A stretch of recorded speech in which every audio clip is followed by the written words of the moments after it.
என் நெஞ்சில் குடியிருக்கும்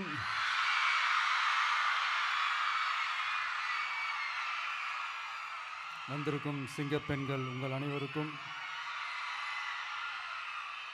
மேடையில் இருக்கும் சிங்கப்பெண்கள் உங்கள் அனைவருக்கும் என்னுடைய மகளிர் தின நல்வாழ்த்துக்கள். Happy women's day.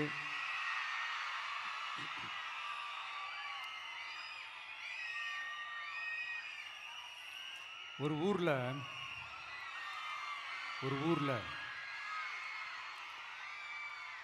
ஒரு பெரிய கோயில் யானை ஒன்று இருந்துச்சான். அது ரொம்ப உஷாரான யானையாம், அதை ஏமாற்றவே முடியாதான். அப்படிப்பட்ட அந்த யானையை அந்த ஊரில் இருந்த ஒரு ஜெகஜால கில்லாடி ஒருத்தர் வந்து ரொம்ப ஈஸியாக ஏமாற்றிட்டாராம். எப்படி ஏமாத்தினார் அப்படின்னா, அந்த தேங்காய் மூடிக்குள்ளே இருந்த அந்த தேங்காய்க்கு பதிலாக சுண்ணாம்பை வச்சு அது ஒரு நெஜ தேங்காய் மாதிரி அதை ரெடி பண்ணி அதை யானைக்கிட்ட நீட்டி இருக்கிறார். யானையும் அந்த தும்பிக்கையை வச்சு அதை வாயில் போட்டு சாப்பிட்ருச்சான். பக்கத்தில் இருந்த ஒரு நண்பர் கேட்டாராம், எப்படிப்பா, அது ரொம்ப உஷாரான ஒரு யானையாச்சே, அது எப்படி ஏமாத்தின? நீ சுண்ணாம்பை கொடுத்துட்டு அது தேங்காய்ன்னு நினச்சி சாப்பிட்ருச்சு, எப்படிப்பா பண்ண அப்படின்னு கேட்டதுக்கு, அதெல்லாம் ஒரு தொழில் ரகசியம் ஆயாச்சாங்க, அதற்கெல்லாம் ஒரு எக்ஸ்பீரியன்ஸ் வேணும், அதெல்லாம் உனக்கு தெரியாது அப்படின்னு சொல்லி கடந்து போயிட்டாங்க. திருப்பி ரொம்ப நாள் கழித்து அந்த மிஸ்டர் ஜெகஜாலம்ஸும் அந்த ஃப்ரெண்டும் மீட் பண்ணியிருக்காங்க. அப்போ அந்த யானை டாபிக் வந்திருக்குது. அப்போ அந்த ஃப்ரெண்டு கேட்டாராம், பாவம் அந்த யானை அது உஷாரான யானை தான், எப்படி ஏமாந்துச்சுன்னு தெரியல, எனக்கு என்னமோ அது வந்து அன்னைக்கு ஒரே ஒரு தடவை தெரியாமல் ஏமாந்துருக்குமோ அப்படின்னு நான் நினைக்கிறேன் அப்படின்னு அந்த ஃப்ரெண்டு சொன்னான். உடனே, ஓஹோ, அப்போ உனக்கு என்னோட டேலண்ட் மேலே உனக்கு நம்பிக்கை இல்லை அப்படியா, சரி இப்போ பார்க்கலாமா, செகண்ட் டேர்ம் என்ன பண்ணுறான் பார்க்குறியா அப்படின்னு சொல்லிட்டு திருப்பி அந்த யானைக்கிட்ட போய் ஒரு வாழைப்பழம், அந்த உள்ளே இருக்கிற அந்த பழத்தை எடுத்து வெளியில் போட்டுட்டு உள்ளே ஒரு பஞ்சை வச்சு திருப்பி அதே மாதிரி ஒரு நெஜ வாழைப்பழம் மாதிரி அதை ரெடி பண்ணி தெனாவட்டா அந்த யானைக்கிட்ட நீட்டியிருக்கார். அந்த யானையும் தும்பிக்கையை அப்படியே பக்கத்தில் கொண்டு வந்து அவனை ஒரு சொல்லிட்டு அப்படியே தூக்கி போட்டு, அதுக்கப்புறம் என்ன நடந்திருக்குன்னு உங்களுக்கே தெரியும்.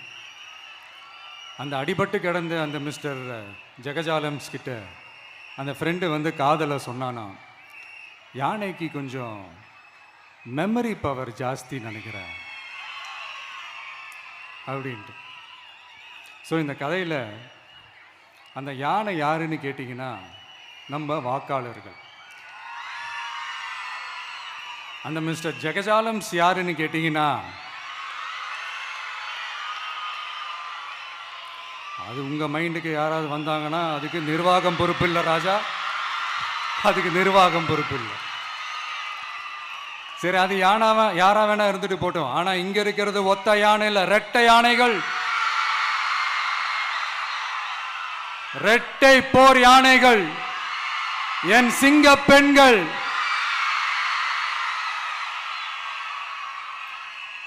உங்களெல்லாம் யாரும் எதையும் சொல்லி ஏமாற்ற முடியாது.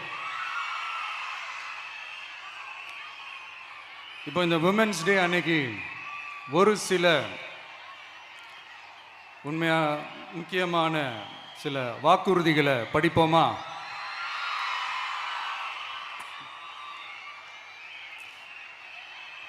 பெண்கள், குழந்தைகள் மற்றும் முதியோர் நலனில் அவர்களின் பாதுகாப்பில் அக்கறை செலுத்துவதே நம் தமிழக வெற்றி கழகத்தின் அடிப்படை நிலைப்பாடுகளில் ஒன்று.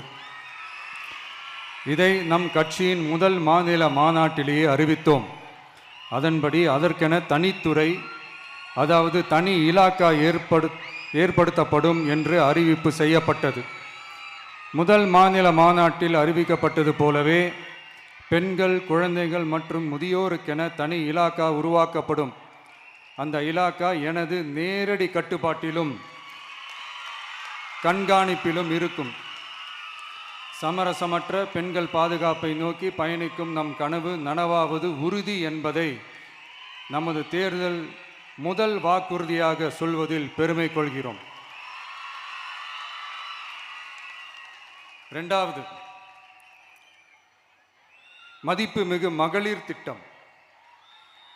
மக்கள் பணத்தை மக்களுக்கே திருப்பி தருவது எப்படி ஓசி என்று கேலிக்கு உள்ளாகும், எப்படி இலவசம் என்று ஏளனமாக பார்க்கப்படும். இப்படி வரையறுக்க எந்த அரசியல் கட்சிக்கும் எந்த அரசியல் தலைவருக்கும் உரிமை இல்லை என்று தமிழக வெற்றிக் கழகம் ஓங்கி உரைக்கிறது.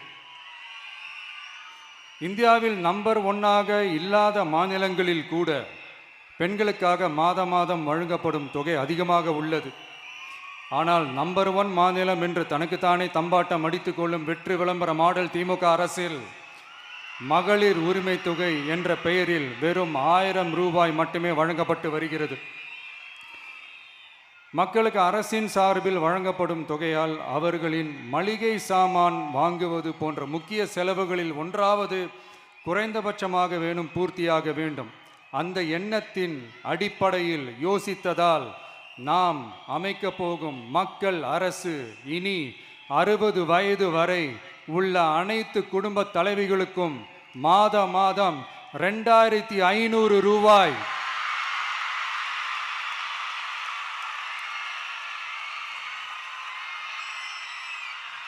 வழங்கப்படும் என்பதை பெருமகிழ்வுடன் அறிவிக்கிறோம். இதில் மாநில மற்றும் ஒன்றிய அரசு ஊழியர்களாக இருப்பவர்களின் குடும்பங்களுக்கு மட்டும் விதிவிலக்கு. இப்படி செய்வதால் கூடுதலான குடும்பங்கள் பயனடையும் வாய்ப்பு அதிகரிக்கும் என்பதை நம் தாய்மார்கள் அனைவரும் மகிழ்வுடன் ஏற்றுக்கொள்வர் என்பது நமக்கு தெரியும். அடுத்து, அன்னபூரணி சூப்பர் 6 திட்டம். நம் வீட்டு பெண்களுக்கு பெரும் சுமையா மாறி நிற்பது சமையல் கேஸ் விலையும் ஒன்று. தேர்தல் நெருங்கும் போது மட்டும் கேஸ் விலை குறைக்கப்படும், தேர்தல் முடிந்ததும் மீண்டும் கேஸ் விலை உயர்த்தப்படும். அந்த விலை உயர்வு நம் காதுகளில் புகை வரும் அளவிற்கும் கண்களில் கண்ணீர் வரும் அளவிற்கும் இருக்கும். தமிழகம் முழுவதும் இருக்கும் பெண்களின் மனதை அறிந்து நம் எண்ணத்தில் தோன்றியதுதான் இந்த அன்னபூரணி சூப்பர் 6 திட்டம். இத்திட்டத்தின்படி ஒவ்வொரு குடும்பத்திற்கும் வருடத்திற்கு 6 கேஸ் சிலிண்டர்கள்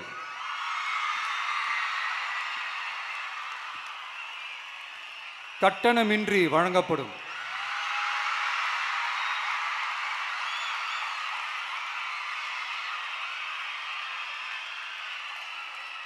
நம்மை சீராட்டி வளர்த்த நம் தாய்மார்கள் வயிற்றில் பால் வார்க்கும் திட்டமாக இதை அறிவிப்பதில் தமிழக வெற்றிக் கழகம் தலை நிமிர்ந்து பெருமை கொள்கிறது.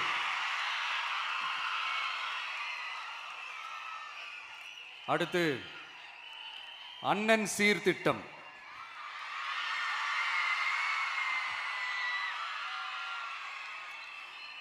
ஒவ்வொரு குடும்பத்திற்கும் மிகப்பெரிய மகிழ்வை தருவது அந்த குடும்பத்தில் நடக்கும் திருமண கொண்டாட்டம் தான்.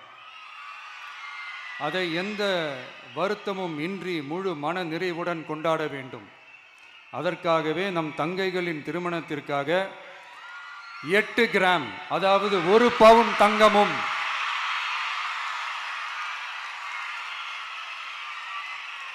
1 பவுன் தங்கமும் தரமான பட்டு சேலையும்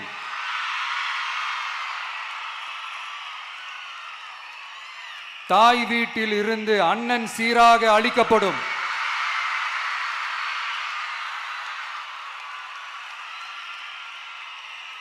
இப்படியான அந்த மகிழ்வை பங்கேற்பதில் தமிழக வெற்றிக் கழகமும் நாமும் பெரும் மகிழ்ச்சி அடைவதை தெரிவித்துக் கொள்கிறோம்.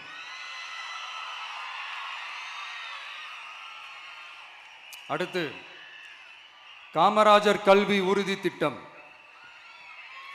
கல்வி கண் திறந்த கர்ம வீரர் பெருந்தலைவர் காமராஜர் அவரை கொள்கை தலைவர்களில் ஒருவராக ஏற்ற ஒரு இயக்கம்தான் நம்ம தமிழக வெற்றிக் கழகம். நமது கல்வி சார்ந்த கனவுகளில் ஒன்றாக கல்வி இடைநிற்றல் என்பதை இருக்கக்கூடாது என்பதை உறுதி செய்ய வேண்டும். அதற்காகவே உருவாக்கப்பட்டுள்ள திட்டம்தான் காமராஜர் கல்வி உறுதி திட்டம். இடைநிற்றலுக்கான காரணங்களில் ஒன்றாக பொருளாதார குறைபாடும் இருக்கிறது. இதை உணர்ந்ததால் தான் 1ஆம் வகுப்பு முதல் 12ஆம் வகுப்பு வரை எந்த குழந்தையும் கல்வி இடைநிற்றலுக்கு ஆளாகவே கூடாது என்று எண்ணுகிறோம். அந்த எண்ணத்தின்படி நம் விருப்பத்தை நிறைவேற்ற இடைநிற்றலே இல்லாமல் செய்வதற்காக ஒவ்வொரு தாய்க்கும் அல்லது பாதுகாவலருக்கும் ஆண்டுதோறும் 15,000 ரூபாய் பொருளாதார உதவி 15,000 ரூபாய் பொருளாதார உதவி தொகையாக வழங்கப்படும்.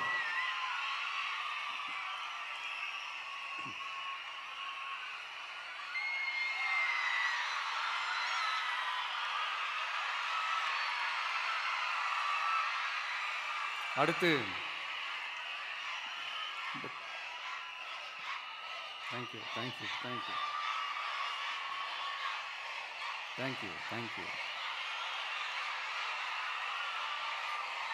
அடுத்து வெற்றி பயணம் திட்டம்.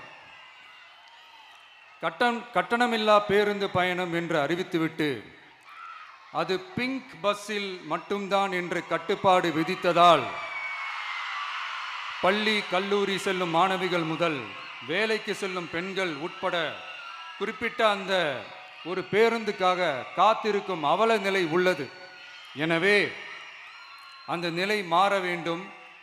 மேலும் குடும்பங்களில் ஏற்படும் சூழலால் அவசர மற்றும் அத்தியாவசிய பயணங்களை மேற்கொள்ள வேண்டிய நிலையும் ஒவ்வொரு பெண்ணுக்கும் ஏற்படும்.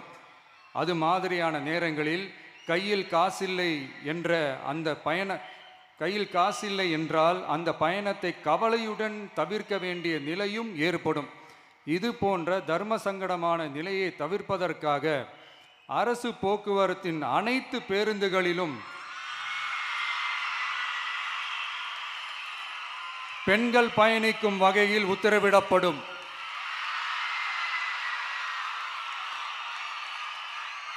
இதன் மூலம் தமிழகத்தின் எந்த மூலையில் இருந்தும் எந்த இடத்திற்கும் அனைத்து பெண்களும் கட்டணமின்றி பயணிக்கலாம். மேலும் பேருந்துக்காக காத்து கிடக்க வேண்டிய அவசியமும் ஏற்படாது.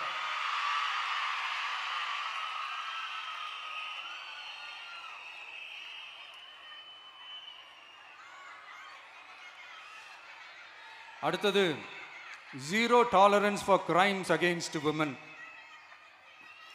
பெண்களுக்கு எதிரான குற்றமே இல்லை என்ற நிலையை உருவாக்க வேண்டும்.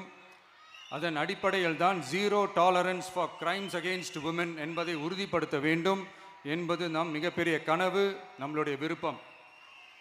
2 வயது குழந்தைக்கு நேர்ந்த கொடுமை, விமான பணிப்பெண்ணுக்கு நேர்ந்த கொடுமை என இந்த கொடுமைகளில் ஈடுபட்டதே திமுக நிர்வாகி ஒருவரும் திமுக கவுன்சிலர் ஒருவரும் தான் என்பது செய்திகள் வழியாக எல்லாரும் அறிந்த ஒன்று. இதையெல்லாம் தடுக்க வேண்டும். பெண்கள் பாதுகாப்பை உறுதி செய்யும் வகையில் ராணி வேலு நாச்சியார் படை ஏற்படுத்தப்படும். சாதாரண உடையில் இருக்கிற இந்த படையைச் சேர்ந்த பெண்கள் பாடி கேம் உடன் ஆங்காங்கே பாதுகாப்பு பணியில் இருப்பார்கள். இந்த திட்டத்தின் கீழ் மாநிலம் முழுவதும் 500 குழுக்கள் அமைக்கப்பட்டு பெண்கள் பாதுகாப்பு உறுதி செய்யப்படும். பெண்களுக்கு எதிரான குற்ற வழக்குகளை விசாரித்து விரைவாக நீதி வழங்க அஞ்சலை அம்மாள் அதிவிரைவு பெண்கள் நீதிமன்றங்கள் அமைக்கப்படும்.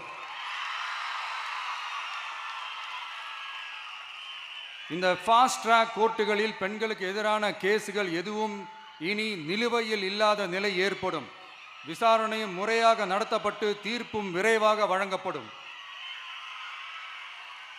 இதுக்கு தான் மகிழா கோர்ட் இருக்குதே அப்படின்ட்டு சில பேர் கூச்சல் போட ஆரம்பிச்சிருவாங்க. ஆனால் இது நம்ம பெண்களுக்காக மட்டுமே.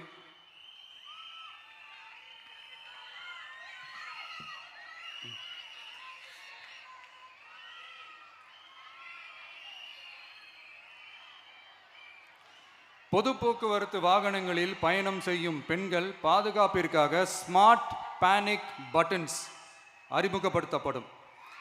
இந்த பட்டன்கள் 24/7 சென்ட்ரலைஸ்டு கமாண்ட் சென்டர் உடன் இணைக்கப்பட்டதாக இருக்கும். அந்த பட்டன்கள் தனியார் ஷேர் ஆட்டோக்கள் உட்பட அனைத்து பொது போக்குவரத்து வாகனங்களிலும் பொருத்தப்படும்.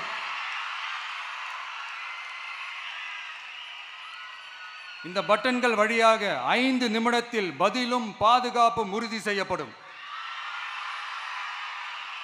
சிசிடிவி கேமராக்களும் விளக்குகளும் வெளிச்சமும் இல்லாத இடங்களே இல்லை என்ற வகையில் 0 டார்க் ஸ்பாட்ஸ் உருவாக்கப்படும்.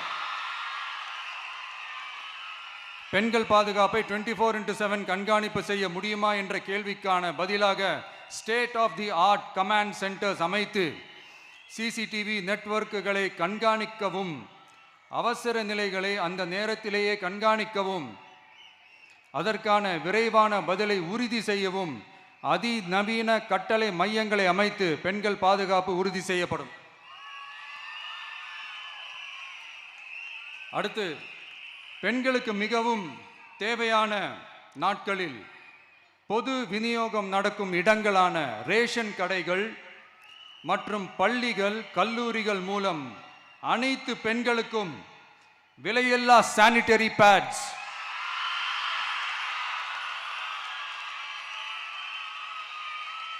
வழங்குவது உறுதி செய்யப்படும்.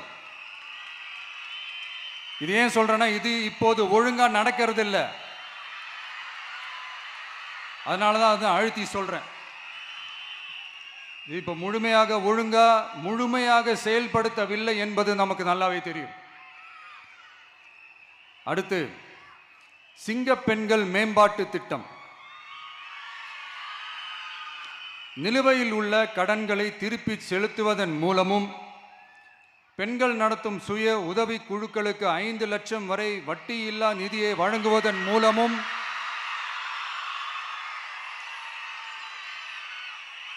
சுய உதவி குழுக்களின் உற்பத்தி திறன் மேம்படுத்தப்படும். சுய உதவி குழுக்களில் இருந்து பதிவு செய்யப்பட்ட MSMEகளாக மாறுபவர்களுக்கு ஆண்டுதோறும் 5 லட்சம் வழங்கப்படும். அதாவது 100% மானியமாகவே வழங்கப்படும். அடுத்து, தாய்மாமன் தங்க மோதிரம் திட்டம்.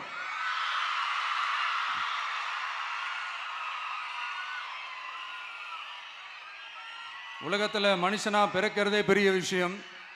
அதுலேயும் நம்ம தாய்நாடான தமிழ்நாட்டில் பிறக்கிறது மிகப்பெரிய வரம். அப்படி நம்ம தமிழ்நாட்டில் பிறக்கிற குழந்தைகளை வரவேற்கும் திட்டம் தான் தாய் மாமன் தங்க மோதிரம் திட்டம். தமிழ்நாட்டில் பிறக்கும் ஒவ்வொரு குழந்தைக்கும் அரசாங்கத்தின் ஆசீர்வாதமாக ஒரு தங்க மோதிரம் வழங்கப்படும்.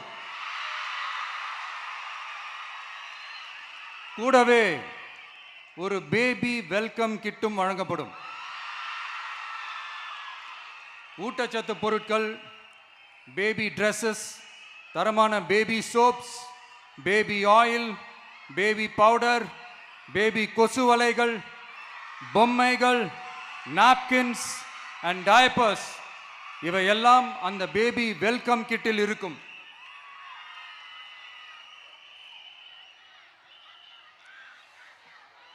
இதெல்லாம் சும்மா சாம்பிள் தான். இன்னும் ரெடி ஆயிட்டு இருக்கு. வரப்போற நாட்களில் அதை நான் சொல்றேன்.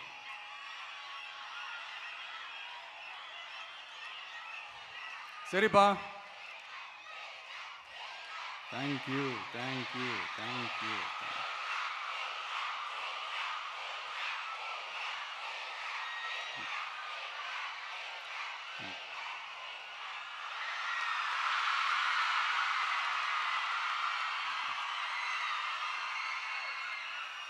சரிப்பா, வாக்குறுதிகள்லாம் கொடுக்குற, உறுதிமொழிகள்லாம் கொடுக்குற, இதெல்லாம் ஓகே தான். ஆனால் ஸ்டாலின் சார் செய்ய முடியாததை நீ எப்படி செய்வ அப்படின்னு உங்களுக்கு ஒரு கேள்வி ஒன்று வரும். அது சிம்பிளாக ஒன்று சொல்கிறேன். இப்போ தான் ரீசெண்டாக அதை பற்றி நான் முழுமையாக தெரிஞ்சுக்கிட்டேன். நம்ம மாநிலத்துக்கான மொத்த பட்ஜெட் வந்து 4.39 லட்ச கோடிகள். அதில் 30% ஸ்டாலின் சார் டாக்ஸுக்கு போகுது. இது என்னடா புது டாக்ஸ்ன்னு கேட்குறீங்களா? ஆமாம், இந்த பட்ஜெட்லேருந்து ஒதுக்குற நிதியில் 20% ஸ்டாலின் சாருக்கு போகுது. அதில் 10% அவங்க மந்திரிங்களுக்கு போகுது. மொத்தமாக 30% ஆச்சா? கவர்மெண்ட்டுக்கு தான் வரி கொடுப்பாங்க. ஆனால் கவர்மெண்ட்டே ஒருத்தவங்களுக்கு வரி கொடுக்குதுன்னா அதுக்கு பேர் ஸ்டாலின் சார் டாக்ஸ் தானே. இதை விட நாகரிகமாக நீங்கள் அடிக்கிற கொள்ளையும் நீங்கள் அடிக்கிற ஊழலையும் சொல்ல முடியாது. மக்களுக்காக ஒதுக்குற பணத்தை நீங்கள் அப்படியே சைடில் ஒதுக்காம மொத்த பணத்தையும் மக்களுக்கே செலவு பண்ணிட்டா ஒரு சூப்பரான நல்ல அரசாங்கத்தை கொடுக்கலாம்ல.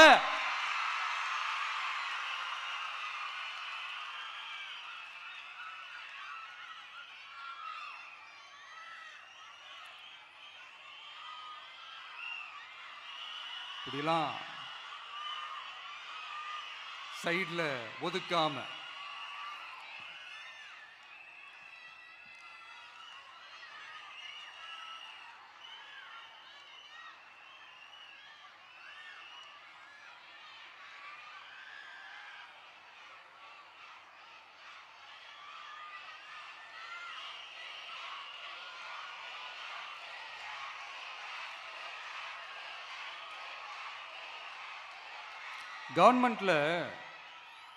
கவர்மெண்ட்டில் காசு இல்லை அப்படின்னு சொல்கிறாங்க. ஆனால் விடிய காத்தால எல்லார் அக்கௌண்ட்லேயும் 5000 ரூபா போட்டுறீங்களா? அது எப்படி?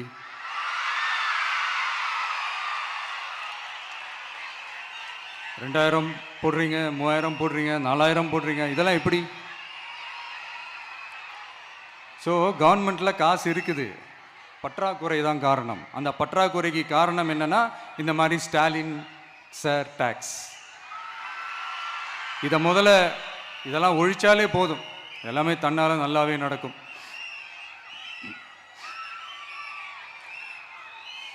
அப்புறம் ரீசண்டாக இருக்கிற நிறையா பிரச்சனைகளில்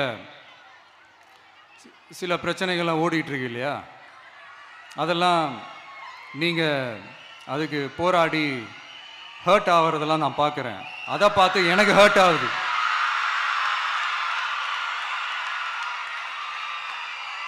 அதெல்லாம் நான் பார்த்துக்கிறேன். நாமளும் நீங்களும் சேர்ந்து மக்களுடைய பிரச்சனைகளை மட்டும் பார்ப்போம், சரிங்களா? அவ்வளோலாம் ஹர்ட் ஆகுதுங்க, அதெல்லாம் வருத்தலாம் கிடையாது.